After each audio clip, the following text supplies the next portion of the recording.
Oke, assalamualaikum warahmatullahi wabarakatuh. Pada kesempatan kali ini, kita akan melanjutkan ke pembahasan soal nomor 26 untuk soal KSM bidang studi geografi tingkat provinsi tahun 2019.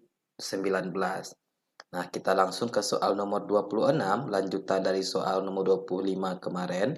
Prinsip teknologi yang menggunakan energi kinetik dari arus air untuk memutar turbin yang nantinya akan diubah menjadi energi listrik adalah A. Hydroelectricity, B. Run of the river, yang C. Microhydroelectricity, dan D. Hydropower.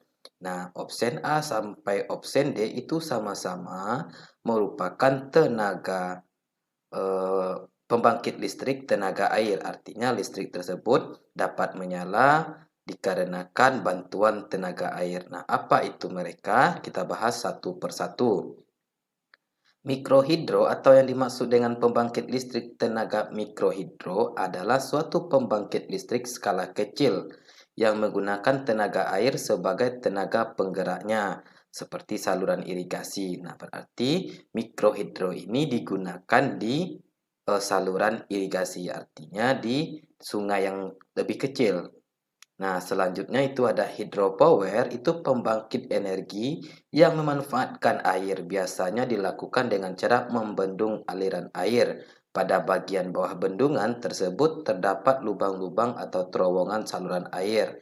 Pada lubang-lubang tersebut dipasang turbin yang akan mengubah energi kinetik menjadi energi mekanik yang dapat menggerakkan generator. Nah, berarti ini hydropower gunanya untuk menggerakkan generator. Tadi kita soal untuk menggerakkan turbin. Nah, run of the river itu merupakan aliran air untuk menggerakkan turbin dibuat tersendiri dengan cara memotong dan mengalihkan air sungai melalui jalur tersendiri. Artinya ini tidak perlu melakukan pembendungan. Artinya kita melakukan pemisahan tersendiri. Nah, selanjutnya itu ada hydroelectricity. Itu adalah wujud utama dari pembangkit listrik. Jenis ini adalah energi kinetik. Nah, generator yang dihubungkan ke turbin yang digerakkan oleh tenaga kinetik dari cairan. Nah, berarti opsi jawabannya adalah opsi jawaban yang A, hydroelectricity. Nah, sebenarnya hydroelectricity ini hampir sama dengan hydropower, cuman di hydropower ini lebih kuat dia. Artinya, ini mengubah energi kinetik menjadi energi mekanik untuk menggerakkan generator. Sementara di hydroelectricity tadi, energi mekanik itu dipasangkan kepada generator, kemudian generator itu membantu pergerakan turbin sesuai dengan perintah soal pada nomor 26. Oke adik-adik ya, berarti jawabannya adalah hydroelectricity. Kalau tidak ada hydroelectricity, maka boleh jawab hydropower. Nah, selanjutnya nomor 27, spesies endemik berjenis burung yang berada di cagar alam Saluki, Danggola, Sulawesi Tengah, yang merupakan bagian dari wilayah Taman Nasional Lore-Lindu adalah. Nah, yang dimaksud dengan spesies endemik itu adalah spesies khas, artinya tidak ada daerah lain yang memiliki spesies yang sama dengan eh, daerah asal. Nah, kira-kira seperti itu yang dikatakan dengan spesies endemik. Artinya dia sendiri yang punya eh, jenis tersebut, artinya dia khas. Nah, mana jenis burung yang khas untuk wilayah Taman Nasional Lore-Lindu? Nah, wilayah Taman Nasional Lore-Lindu ini tuh berada di Sulawesi Tengah. Oke, kita lihat. Yang pertama ada burung maleo, celepuk siau, dan rangkong. Option B, maleo, rangkong, sama anis Sulawesi. Maleo, anis Sulawesi, celepuk siau. Yang D, maleo, elang, cendrawasih. Nah, di option D itu ada elang. Elang bukanlah merupakan hewan endemik masing-masing daerah. Artinya elang itu terdapat di semua daerah. Karena semua daerah memiliki elang, maka elang tidak termasuk hewan endemik di Sulawesi atau Taman Nasional Lore-Lindu ini. Maka option D itu salah. Nah, cendrawasih itu hewan burung endemik Papua. Selanjutnya itu ada rangkong. Rangkong itu adalah jenis burung endemik yang terdapat di Pulau Sumatera dan Pulau Kalimantan. Berarti option B itu juga salah. Option A juga salah, maka jawaban yang betul adalah option C, maleo, anis Sulawesi, sama celepuk siau. Nah, celepuk siau ini itu hampir sama seperti burung hantu, tapi dia berbeda dengan burung hantu yang ada di daerah yang lain. Artinya, cuman ada di Sulawesi ini saja, di Sulawesi Tengah ini saja celepuk siau. Oke, kita lihat gambarnya. Kira-kira seperti ini. Nah, ini merupakan burung maleo. Ini merupakan burung maleo, ini celepuk siau, ini merupakan ini rangkang dan ini merupakan anis Sulawesi. Nah, ini merupakan jenis nama burung anis Sulawesi. Namanya anis Sulawesi. Ini rangkang, ini celepuk siau, ini burung maleo. Nah, burung maleo itu hewan khas endemik dari Sulawesi Tengah, sama celepuk siau dan juga anis Sulawesi. Nah, rangkang ini hewan endemik atau burung endemik Pulau Sumatera dan Pulau Kalimantan. Oke, maka jawaban yang tepat itu adalah maleo, anis Sulawesi, dan celepuk siau. Oke, adik-adik ya.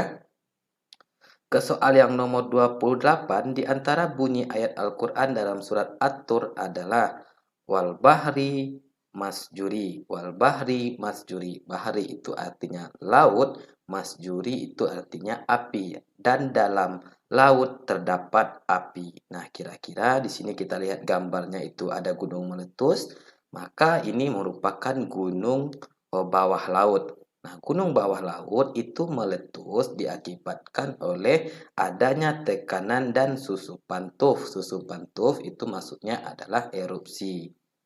Maka jawabannya adalah option yang B. Artinya dalam laut itu terdapat gunung berapi. Nah, dalam Al-Quran itu banyak menjelaskan tentang gunung bawah laut. Selanjutnya nomor 29, sebuah persetujuan sah di mana negara-negara perindustrian akan mengurangi emisi gas rumah kaca secara kolektif secara bersama-sama sebesar 5,2% merupakan hasil konversi. Hasil konversi itu maksudnya adalah hasil kesepakatan atau perjanjian. Nah, apa nama perjanjiannya? Nama perjanjiannya adalah Protokol Kyoto.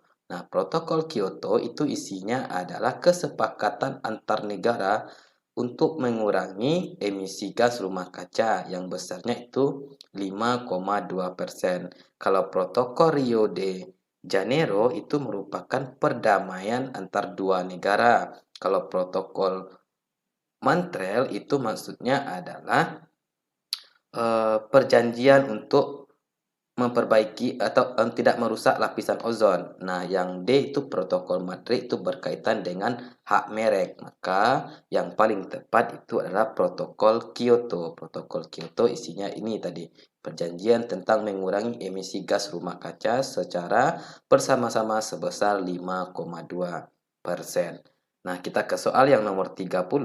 Dalam ayat di atas dapat ditemukan beberapa komponen hidrologi yang berpengaruh kondisi hidrologis suatu tempat. Di antaranya ialah, nah di sini ada firman Allah, kalau kita artikan, anzala itu turun, nah dialah yang menurunkan sama itu atau air, dialah yang menurunkan air dari langit bikadar sesuai dengan ukuran.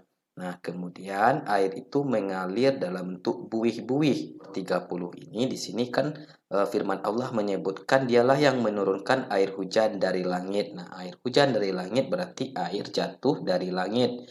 Nah, gejala hidrologi apa yang menunjukkan hujan jatuh dari langit?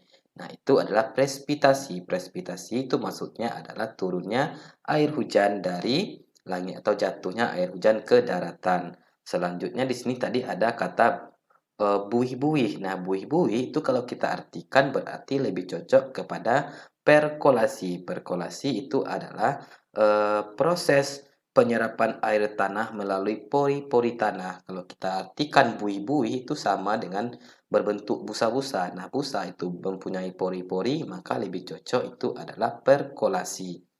Nah, sebenarnya run off juga bisa, tapi run off itu masih di atas perkolasi. Maka run off ini perkolasi ini menyempurnakan eh, siklus hidrologi run off. Maka yang paling tepat itu presipitasi sama perkolasi.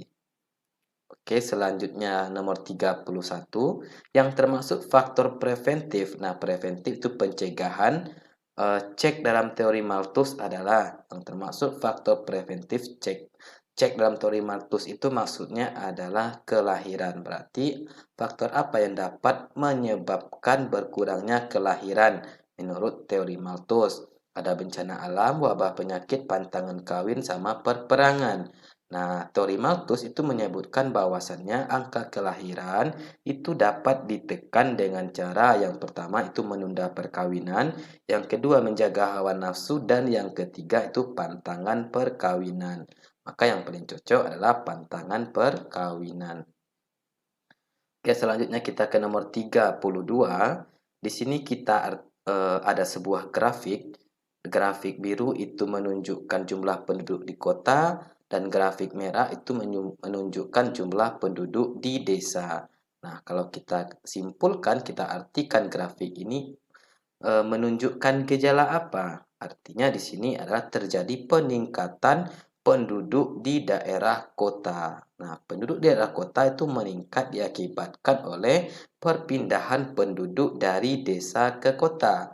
Nah, perpindahan penduduk dari desa ke kota itu apa? Adalah urbanisasi. Kalau ruralisasi itu adalah perpindahan penduduk dari kota ke desa. Kalau urbanisasi dari desa ke kota, kalau reurbanisasi itu kembalinya masyarakat ke desa.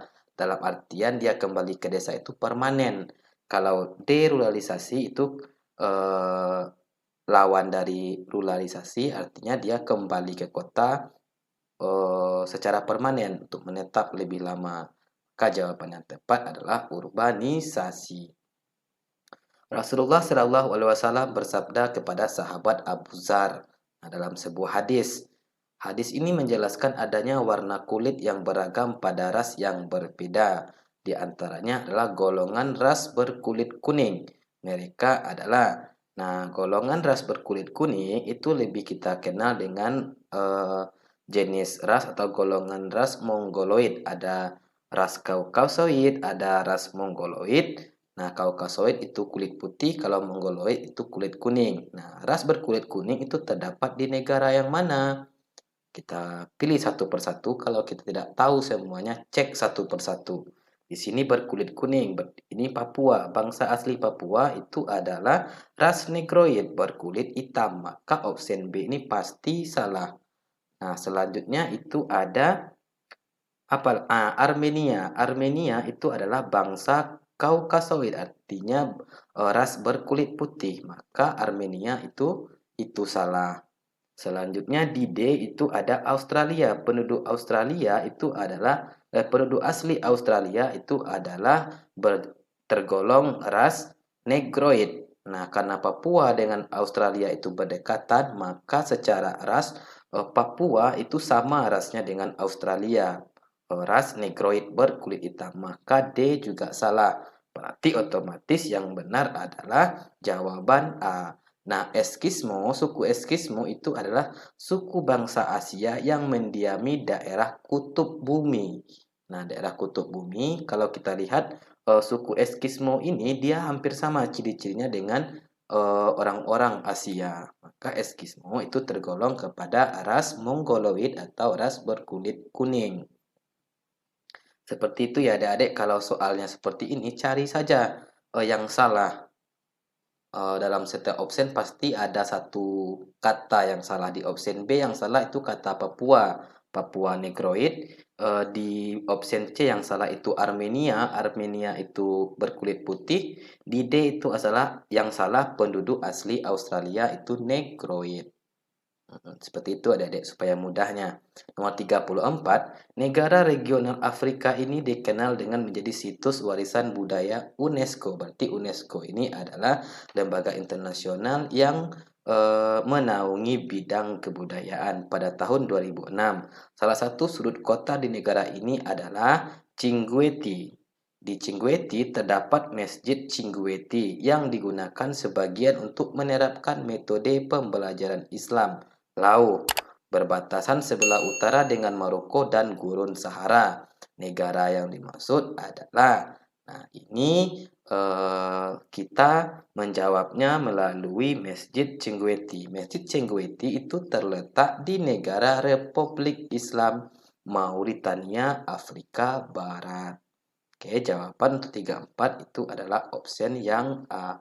Nomor 35, secara geografis negara anggota ASEAN ini memiliki wilayah yang terkurung daratan, merupakan satu-satunya negara di Asia Tenggara yang jalan masuk ke wilayahnya tanpa melalui laut. Sebagian besar lahannya berbukit-bukit atau berpegunungan. Sepertiga wilayah utara negara ini memiliki landscape pegunungan terjal. Berarti di negara ini tidak ada laut. Negara yang dimaksud adalah, nah, negara yang terkurung daratan di bagian ASEAN, di bagian Asia Tenggara itu adalah Laos, negara Laos. Maka opsi jawabannya adalah yang D. Kalau ditanya misalkan negara ASEAN yang dikelilingi oleh laut itu adalah Indonesia. Negara dengan ciri masyarakatnya sedang menuju perubahan, baik dalam bidang ekonomi, sosial, maupun politik, dan mulai mengubah teknologinya ke arah yang lebih produktif dan efisien, serta budaya menabung sudah tumbuh. Negara ini sedang memasuki tahap perkembangan negara yang oleh Rostow disebut dalam. Nah, teori Rostow itu tentang perkembangan masyarakat. Yang pertama itu ada tahap masyarakat tradisional, artinya pada tahap masyarakat tradisional ini masyarakat belum berkembang di tahap tradisional. Nah, setelah masyarakat tahap tradisional masuk ke tahap prakondisi lepas landas. Nah, tahap prakondisi lepas landas itu adalah tahap kematangan atau telah maju dari masyarakat tradisional. Pada tahap prakondisi lepas landas itu masyarakatnya menuju perubahan baik dalam bidang sosial ekonomi, politik, teknologi, dan lain sebagainya. Nah, di sini mereka sudah mengenal yang namanya pentingnya untuk menabung pada tahap prakondisi lepas landas. Selanjutnya masuk kepada tahap lepas landas. Nah, tahap lepas landas itu perekonomian masyarakat itu sudah semakin membaik, artinya produksi sudah meningkat, pendapatan per kapita masyarakat meningkat. Nah, itu dilepas landas. Selanjutnya itu teori Rostow ini adalah tahap konsumsi tinggi, artinya masyarakatnya sudah sejahtera, atau tahap gerak menuju kematangan itu sama dengan tahap konsumsi tinggi.